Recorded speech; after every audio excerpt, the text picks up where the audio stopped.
अस्सलाम वालेकुम, मैं आपका ग्रामर वाला टीचर और एक दफ़ा फिर आपके साथ हाज़िर हूँ एक नई वीडियो एक नए टॉपिक के साथ। गाइस हमारा लास्ट टॉपिक सिंपल एस्पेक्ट के बारे में था। आज हम पढ़ेंगे present indefinite tense. Present simple tense भी इसे कहते हैं कि ये क्या होता है। ये सबसे इम्पोर्टेंट, सबसे बेसिक, सबसे फंडामेंटल टेंस है, सबसे ज़्यादा यूज़ होने वाला टेंस है। तो आज हम पढ़ेंगे कि प्रेजेंट इंडेफिनिट टेंस क्या होता है, इसकी क्या पहचान है, इसकी स्ट्रक्चर क्या है, इसका यूसेज क्या है, कैसे हमने सेंटेंस बनाने हैं और कहाँ पे हमने क्या गलती नहीं करनी। तो पूरा टॉपिक गौर से सुनिएगा। आज हम पढ़ेंगे present indefinite tense. It is the most basic and fundamental verb tense. ये सबसे ज़्यादा बेसिक और फंडामेंटल वर्ब टेंस है, सबसे ज़्यादा इस्तेमाल होने वाला। जब भी क्लासेस में किसी भी आप क्लास में हो, जब कोई भी टेंस का टॉपिक स्टार्ट होता है तो सबसे पहले आपको प्रेजेंट इंडेफिनिट टेंस ही पढ़ाया जाता है। It describes general truths, facts, daily routines, statements that are always true regardless of when they occur. इसमें क्या होता है, इसमें कुछ जनरल ट्रूथ्स बयान की जाती हैं, फैक्ट्स बताए जाते हैं, स्टेटमेंट्स बताई जाती हैं जो कि हमेशा ट्रू होती हैं regardless of when they occur in present. Present में वो कब हो रही हों। इसमें हम रूटीन्स के बारे में बात करते हैं, हैबिट्स के बारे में बात करते हैं, जो चीज़ हम बार बार दोहराते हैं, जो हमारे मामूल का हिस्सा बन जाते हैं, उन चीज़ों के बारे में बात करते हैं। It describes actions in present without indicating their duration. Simple tense है, सिंपल आस्पेक्ट के बारे में है, तो इसका मतलब है ये हमें कोई ड्यूरेशन का नहीं बताएगा कि इसकी ड्यूरेशन क्या है, ये काम किस वक्त शुरू होकर किस वक्त तक चला, इसके बारे में हमें नहीं बताएगा। ये हमें एक सिर्फ जनरल सा उसके बारे में आइडिया देता है कि ये काम होता है। It describes actions that occur at a specific point in time regardless of how long it will continue। ये सिर्फ हमें बताएगा कि काम किस तरह एक स्पेसिफिक पॉइंट पे काम शुरू होता है और ये नहीं बताएगा कि ये कितनी देर तक जारी रहेगा। जब हम इसे उर्दू में पढ़ते हैं या हिंदी में पढ़ते हैं तो मोस्टली यही होता है कि इसके आखिर में होता है, होती है, ता है, इस तरह के वर्ड्स आते हैं। तो सबसे पहले तो आगे हम इसकी पहचान करें। It can refer to past, कि ये पास्ट के बारे में भी बताता है। ये वो टेंस है जो पास्ट के बारे में भी बताता है, फ्यूचर के बारे में भी बताता है, प्रेजेंट के बारे में बताता है। तो ये बहुत ही इम्पोर्टेंट टॉपिक है।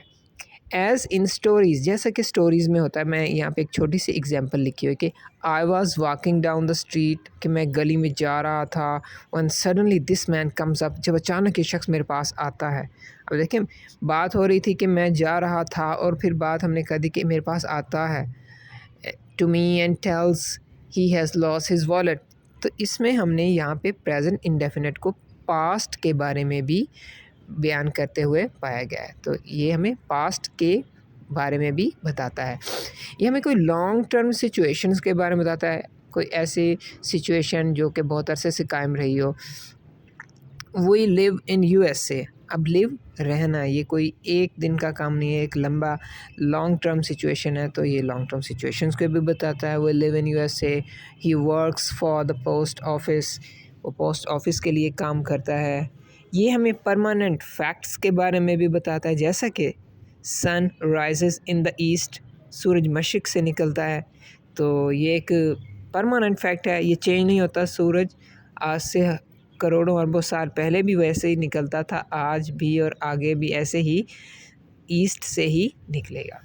Water boils at 100 degree Celsius, पानी 100 डिग्री पर बॉयल होता है, ये भी एक फैक्ट है, साइंटिफिकली प्रूवन फैक्ट है। इसके अलावा ये हमें रूटीन्स और हैबिट्स के बारे में बताता है, जैसे ही goes to gym every day, वो रोज़ाना जिम जाता है, ये उसकी रूटीन है।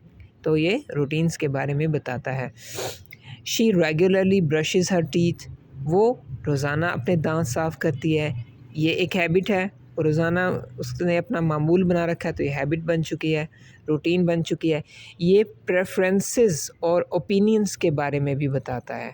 वो कैसे, जैसे कि एग्जांपल पढ़ें। We love going to concerts, हम कॉन्सर्ट्स पे जाना पसंद करते हैं, ये हमारी प्रेफरेंस है, हमें कॉन्सर्ट अच्छे लगते हैं, हम वहाँ जाते हैं। They think gardening is best hobby. अब ये उनकी ओपिनियन है कि उनका ख्याल है कि गार्डनिंग बागवानी एक अच्छी हॉबी है, एक अच्छा मशगला है। It can also refer to future. अब वो कैसे? ये फ्यूचर को रेफ़र करता है उस टाइम के लिए, ख़ास तौर पे जब कोई ट्रांसपोर्ट की मीटिंग या इवेंट्स का होना पहले से करार दिया जा चुका हो, उसको पहले से प्लान कर लिया हो। जैसे कि our train leaves at 3 PM। अब हो सकता है मैं जब बात कर रहा हूँ तो अभी दिन के 11 बजे हों और ट्रेन ने 3 बजे चलना है शाम को, तो मैं बात प्रेजेंट में ही कर रहा हूँ, हालांकि ये अमल फ्यूचर में होगा मेरे बोलने के हिसाब से, क्योंकि जिस वक्त मैं बात कर रहा हूँ उसके हिसाब से ये काम अभी फ्यूचर में होना है, शाम को होना है, लेकिन हमें से प्रेजेंट में बता रहा है कि our train leaves at 3 PM। The match starts at 8:30 PM। इसमें जो सबसे ज़्यादा कॉमन टाइम एक्सप्रेशन यूज़ होते हैं, इन्हीं से इनके इस टेंस की पहचान भी होती है, वो हैं usually, always, often, every day, every month, on Tuesdays, on weekends, on Mondays etcetera. ये इसमें यूज़ होते हैं। एक चीज़ याद रखिएगा, जब ये वन वर्ड टाइम एक्सप्रेशन होंगे तो उनको हम मोस्टली जनरली वर्ब और सब्जेक्ट के दरमियान प्लेस करेंगे जब हम पॉजिटिव या इंट्रोगेटिव सेंटेंस बनाएंगे।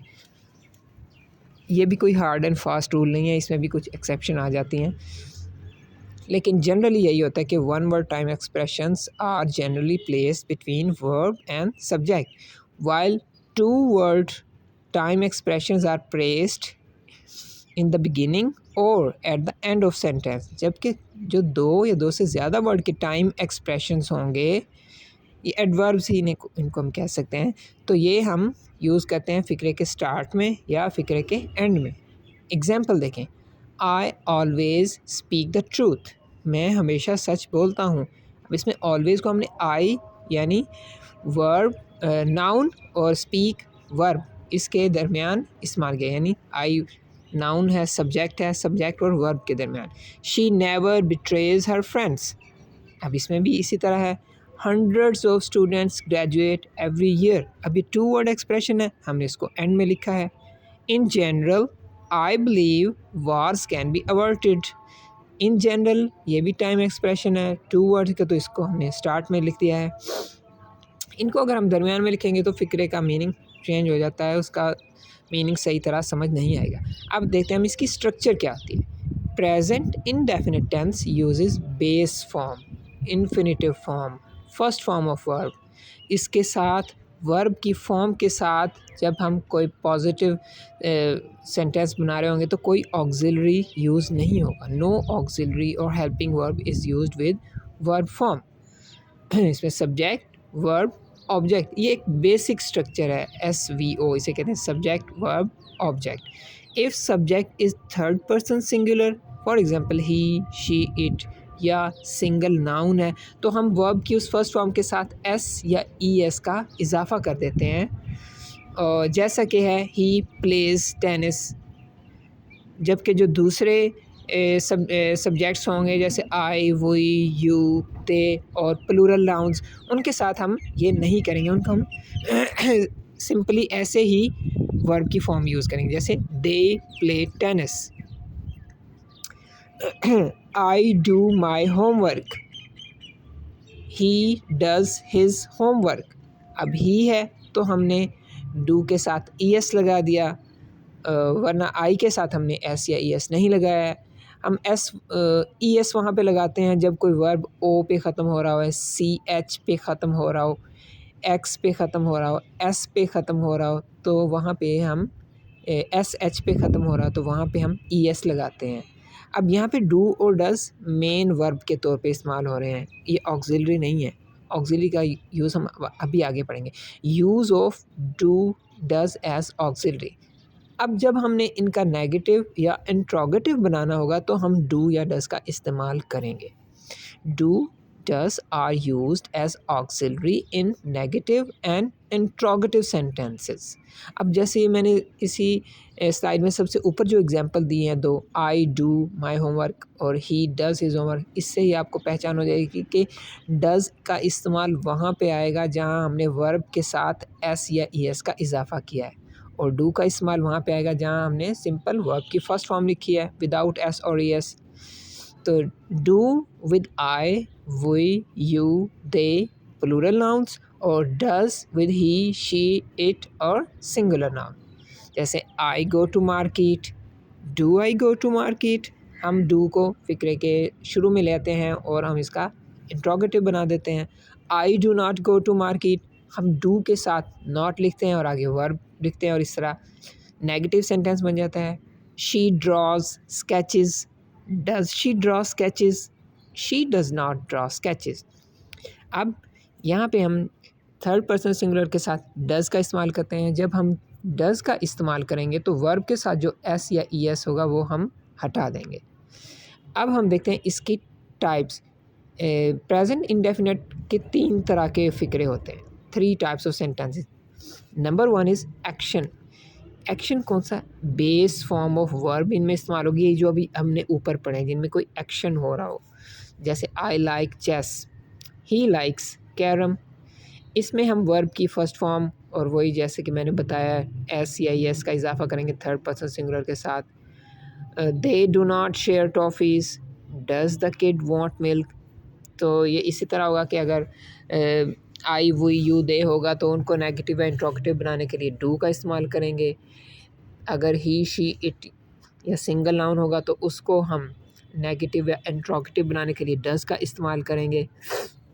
इसके बाद इसके जो दूसरी टाइप आती है वो स्टेट ऑफ बीइंग को ज़ाहिर करती है। इसमें क्या होता है, इसमें कोई एक्शन इस्तेमाल नहीं हो रहा, कोई एक्शन नहीं हो रहा होगा, बल्कि सिंपल एक हालत को बयान किया जा रहा है। Only forms of to be की फॉर्म्स यूज़ की जाती हैं। कौन सी फॉर्म? इज़, एम, आर, ये यूज़ की जाती हैं। इनके साथ कोई वर्ब इस्तेमाल नहीं होगा। अब ये क्या कहते हैं? दे डिस्क्राइब स्टेट, ये हालत को बयान करती हैं। हैं, इस तरह के फ़िक्रे होते हैं इसमें। इंस्टेड ऑफ एनी एक्शन, इसको कहाँ हमने इस्तेमाल करना है? सिंगुलर के साथ, जैसे ही, शी, इट है थर्ड पर्सन और सिंगुलर नाउन के साथ। एम को हम आई के साथ यूज़ करेंगे और आर को बाकी जितने भी हैं वी, यू, दे और प्लूरल नाउन के साथ। जैसे I am happy, you are sad, she is naughty. अब जब हमने इनका नेगेटिव बनाना है तो एम या इज़, एम आर है, उनके बाद हम नॉट यूज़ करेंगे, और अगर हमने इनको इंट्रोगेटिव बनाना है तो इसी इज़, एम, आर को फ़िक्रे के शुरू में ले आएंगे। जैसे I am not happy, you are not sad, she is not naughty, am I happy, are you sad, is she naughty. तो ये स्टेट ऑफ बीइंग के थे। इसके बाद आता है पोजेसिव। इसमें किसी चीज़ की पोजेशन को ज़ाहिर किया जाता है, कोई चीज़ किसकी मलकियत है, किसकी है। तो इसमें हम हैज़ और हैव का इस्तेमाल करेंगे। इसमें हैज़ और हैव एज़ पोजेशन इस्तेमाल होते हैं। ये हैज़ और हैव जैसा कि परफेक्ट टेंसेस में यूज़ होता है वो वाला इनका यूज़ नहीं होगा, और इनमें हैज़ और हैव के साथ कोई वर्ब की फॉर्म इस्तेमाल नहीं होगी। No other verbs. हैज़ किसके साथ इस्तेमाल होगा? ही, शी, इट और सिंगल नाउन के साथ, और हैव बाकी जितने भी हैं आई, वी, यू, दे, इनके साथ। तो they show possession instead of action. She has a pen, they have a book, they have books, they have a book. तो एक चीज़ याद रखिएगा कि इसमें जब हम इनको नेगेटिव या इंट्रोगेटिव बनाना तो इसमें हम डू या डज का इस्तेमाल करते हैं। और एक और चीज़ बहुत इम्पोर्टेंट है कि जैसे शी के साथ ही और इट के साथ हम हैज़ इस्तेमाल करते हैं, लेकिन जब हम इसको इंट्रोगेटिव या नेगेटिव बनाएंगे, डू या डज़ का इस्तेमाल कराएंगे, तो हम हैज़ नहीं इस्तेमाल करेंगे, बल्कि सभी फ़िक्रों में हैव इस्तेमाल होगा। When using does always use have. जैसे does she have a pen, क्या उसके पास पेन है? They do not have books, उनके पास किताबें नहीं हैं। तो ये इनका पोजेसिव का सेंटेंस थे। तो ये हमारा प्रेजेंट इंडेफिनिट टेंस का टॉपिक यहाँ पे ख़त्म होता है। इसको बार बार सुनिए, कोई चीज़ समझ ना आए तो आप मुझसे पूछ सकते हैं। अगला टॉपिक जो हमारा होगा पास्ट इंडेफिनिट का होगा। तब तक के लिए अल्लाह हाफ़िज़।